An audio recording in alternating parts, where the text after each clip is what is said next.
श्री इंद्रायणी एकविरा देवीच्या विद्युतीकरणासाठी 40 लाख, कळंबुसरे अंतर्गत रस्त्यासाठी 12 लाखाचा निधी मंजूर। घटस्थापनेच्या मुहूर्तावर श्री इंद्रायणी एकविरा मंदिर परिसर विद्युतीकरण कामाचे भूमिपूजन सोहळा संपन्न। लाखो भाविकांचे श्रद्धास्थान असलेल्या श्री इंद्रायणी एकविरा मंदिर परिसर विद्युतीकरणासाठी आपल्या आमदार निधीतून वार्षिक जिल्हा नियोजन सन 2024-2025 अंतर्गत 40 लाखांचा निधी मंजूर केला आहे। तसेच कळंबुसरे गावातील अंतर्गत रस्त्याच्या कामासाठी 12 लाखांचा निधी मंजूर केला असून त्या दोन्ही कामाचे भूमिपूजन सोहळा गुरुवार दिनांक 3 रोजी घटस्थापनेच्या मुहूर्तावर आमदार महेश बालदी यांच्या उपस्थितीत पार पडला। उरण कळंबुसरे परिसरातील समाजसेवक कैलासवासी सुरेश शेठ राऊत यांनी इंद्रायणी डोंगर माथ्यावर श्री एकविरा देवीच्या मंदिराची उभारणी केली आहे। या मंदिराची दखल शिवसेना प्रमुख हिंदू हृदय सम्राट आदरणीय बाळासाहेब ठाकरे यांनी घेतली होती। सध्या हे मंदिर लाखो भाविकांचे श्रद्धास्थान बनले आहे। या मंदिरात जत्रा उत्सव, शारदा नवरात्र उत्सव मोठ्या भक्तिभावाने साजरा केला जातो। आमदार महेश बालदी यांनी सदर मागणीची दखल घेऊन आपल्या आमदार निधीतून वार्षिक जिल्हा नियोजनमधून इंद्रायणी मंदिर परिसर विद्युत करण्यासाठी 40 लाखाचा निधी मंजूर केला आहे।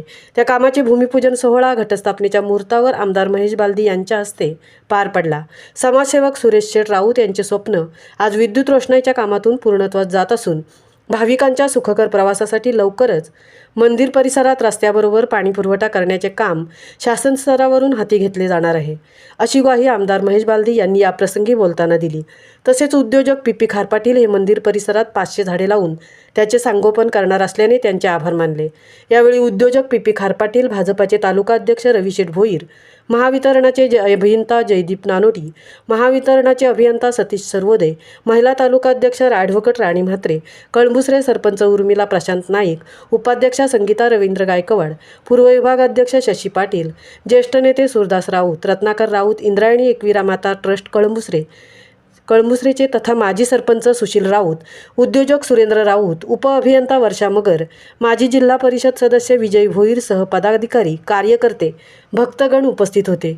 या कार्यक्रमाचे औचित्य साधून माजी सरपंच सुशील राऊत, सुरदास राऊत यांनी आमदार महेश बालदी व महावितरण कंपनीचे अभियंता यांचे आभार व्यक्त केले।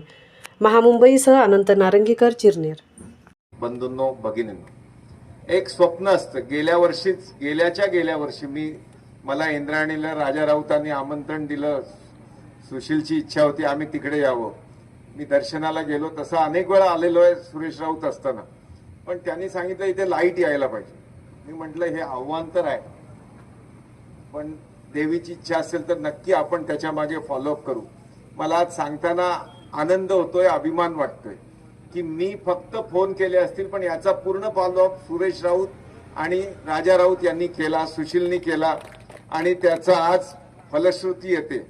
आणि आज तिकडे काम चालू झालंय याचा अभिमान आहे। एक्झिक्युटिव्ह इंजिनियर या ठिकाणी आहे, डेप्युटी इंजिनियर या ठिकाणी आहे। की घारापुरीला लाईट 70 वर्ष स्वातंत्र्यानंतर मिळाली, त्याच्यात खारीचा वाटा महेश बालदींचा होता। मला एक आनंद वाटतो की आपल्या राजकारणात, आपण सर्व राजकारणात दुसरा दिवा माझ्या आईच्या चाजवल भक्तीचा सन्माननीय पी खारपाटील साहेब, पी खारपाटील एज्युकेशन सोसायटीचे शिक्षण संस्थेचे फाउंडर तथा उद्योगपती आदरणीय सन्माननीय पी खारपाटील साहेब श्री गणेशाला वंदन करतात आणि गणेशाच्या चरणांवरती ती पुष्पांजली पुष्पमालिका चढवतात। दुसरा दिवा हा माझ्या आईच्या